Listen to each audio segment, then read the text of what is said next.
In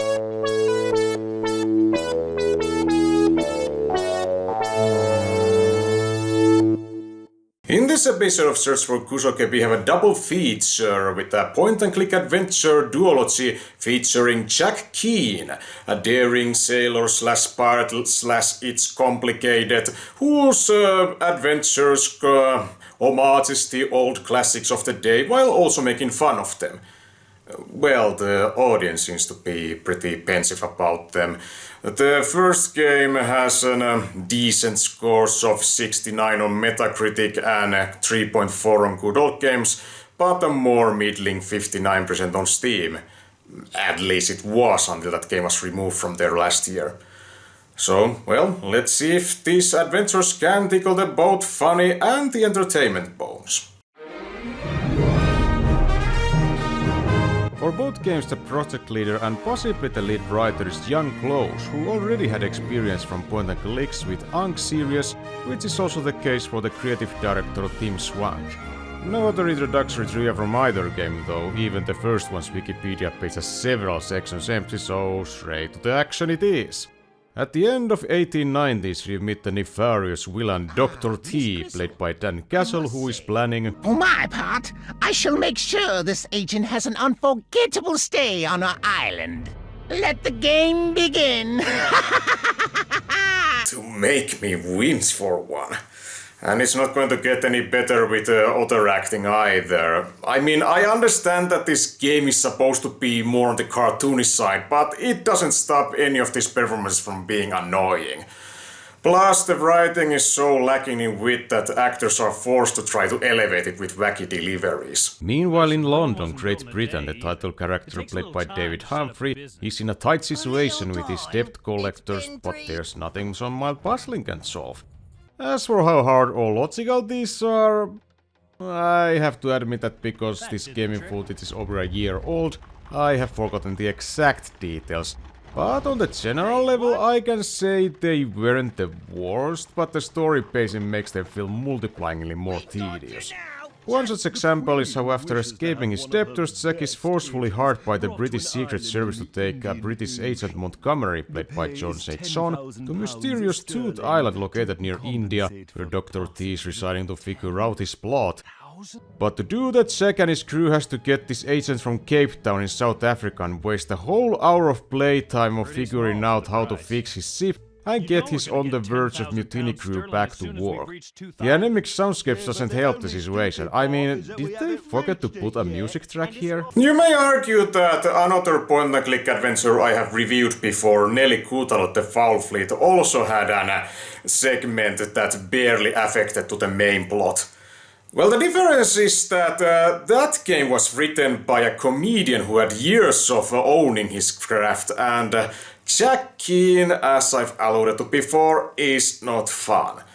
But before I can fully explain what I mean, I need to first open more of the plot. Another important character this detour brings to the narrative is seemingly ditzy American sharpshooter Amanda, played by Lanny Minella, who gets into Jack's crew by the power of being someone for Jack to practice his pickup lines on, and soon abandons it after the ship reaches and crashes at Tooth Island. Actually, however, she was hired by Dr. T to be his second in command and dragged Jack in order to find out if he leads the Doctor to a secret Keane family treasure that by controversy may be in this very island, in order to conclude his tea-related plot against the British Empire. Yeah, his inability to pronounce certain words is a running gag, but wacky voices does not automatically funny make. Also, can you guess how much playtime it took from her abandoning Jack to this scene? 2.5 hours, during which time Montgomery looks to have been permanently inconvenienced, so Jack has to jump through some extra hoops in order to get the reward promised to him for getting to this place, and eventually trying to get on an airship to get out of there.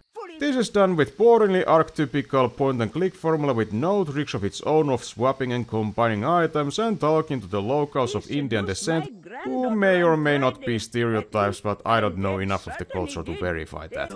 Well, this guy wants to be an Italian stereotype. Nice curveball, sir. These conversations do highlight the game's core problem. It has no idea how to structure punchlines. Sure, there are setups with potentially amusing scenarios, but it constantly feels like the writing doesn't go fully in its humor and just leaves things hanging. Here's a random example chosen during editing process that I hope could clarify what I mean. A tea merchant called Dr. T? How silly can you get? Personally, I believe it's some form of stage name. It's baffling too, because there are occasionally some nicely written development with Jack's and Amanda's bubbling romance. So much so, in fact, that even after I stopped playing this game due to its boring gameplay, I was invested enough to watch from a walkthrough how it ended. Well, overall, Jack Keane... Oh, wait, right, the sequel, yeah. So here's Jack Keane 2, The Fire Within.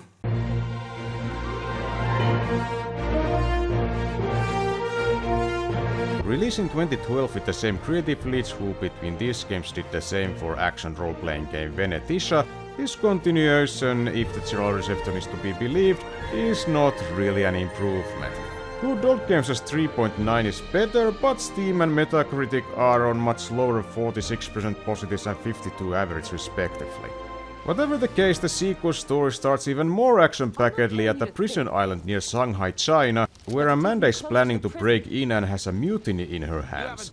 This time she's played by no idea, because this is one of those frustrating cases where the actors are credited but not what characters they play. The only thing sure is that none of the original cast reprised their roles. While the acting still leans more towards cartoonish side, it seems to be better directed because there's not that annoying over-the-topness this time. And they don't even have to do funny voices because now there are sometimes jokes with actual punchlines. Amanda, are you sure this is the right way? I'll never get that port and starboard thing right. The first new addition the player is immediately pushed at is an action scene, and there are several of these to give some jolt to the usual formula. Flavors for these are either Amanda shooting stuff or Jack doing melee combat, though the latter is simplified with picking the right offense and defense, which can be found from the same location, the rest are useless. There are also several quality of life improvements like being able to run, though the movement is a bit janky, and while there aren't any major bugs, there are enough of non-smoothness to hint towards small budget. This also extends to Luke Farm soundscape. Puzzles are the same deal as the previous game, don't remember the feeling, but I don't dislike them. Except for one, but that has nothing to do with anything gameplay related. The biggest gripes I have against this game come from its writing that, on the surface, don't have anything overtly wrong about its plot at least. It's about Jack going to undercover in the before-mentioned prison to get information from a shaman about a mysterious treasure, who then dies and continues to guide him through trippy dream sequences, while a smooth Dr. Ubantu is chasing them to fill his own sinister purposes regarding human evolution, or something. Well, the writing seems to think that bickering and nagging automatically equal funny. Jack and Amanda are constantly complaining, and while I understand that relationships occasionally have rough patches, these two don't feel the same people who in the previous game say to each other in drunken stupor how they're not as bad people as they think they are. The whole breakup time bomb starts to tick even worse when in Hamburg, Germany, where one of the amulet pieces needed to locate the treasure is hidden, they get two new traveling companions. A German nice guy soft boy engineer Hans and a French flirty journalist Eve, who may or may not have something to do with the mystery. She and Amanda are at each other's throat from the start. That doesn't really stop even in the most perilous situation, and Jack has to constantly pick sides, which seems like it can lead to a different story path depending on who you side with the most. There's even a wolf and sheep over bridge type puzzle, where Jack has to get the other three to the other side of the bridge one by one, because they can put aside their pointless arguments for 2 seconds. And after an action-packed chase sequence at African savannah where E threw a hissy fit at Jack for daring to success to not argue with results, I no longer cared what happens to these people, and to this day I still haven't checked the ending. It is possible to make a dynamic like this work, but that would require better balance in making sense on when the characters stop their petty squabbles. Otherwise it feels like I'm stuck in babysitting some neglectful strangers' rowdy children. Yet, because of its slight improvements in gameplay and its story rhythm and some slight improvements of writing, Jack Keane 2 Far Within manages to be slightly better game than the first Jack Keane. Still not enough to save either of them from my bottom 100 list. So they're not the worst, but they have their consistent problems with lip gameplay loop and third writing that has gained minuscule amounts of vigor in the sequel. Audio side is nothing memorable, graphics aren't that beautiful either, though in that case it may be a stylistic choice to resemble European humor adventure comics, and animations are as smooth as their presumably low budget allows. Yet overall, this series doesn't cause any passion in me and struggles with producing amusement, which for comedy games is not a good thing. If nothing else, the main creatives will do well for themselves later with collaborating on sci-fi shows like Series The Search, and Mr. Close, while not doing design stuff after 2014's Lords of the Fallen, would go to do managing for such indie projects as Crosscode and Lunisties. At least I have played those two, and they are indeed worth their price. As for the games that get to leave my list due to Jack's double attack, there is a freeware point-and-click adventure Apprentice 2 The Knight's Move that has better humor but also obtuse puzzles, and its story doesn't really move forward on the very last scene, and Lilo and Stitch 2 Hamsterville Havoc that I don't remember much of, but I vaguely recall it being harmless but uninspiring.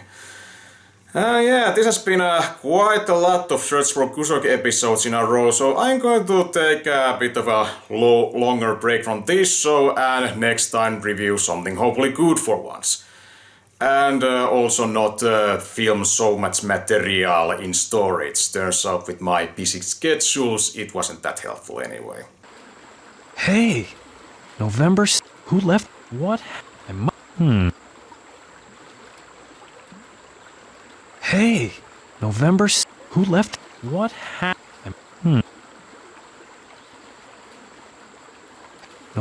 Who left? What I must find out.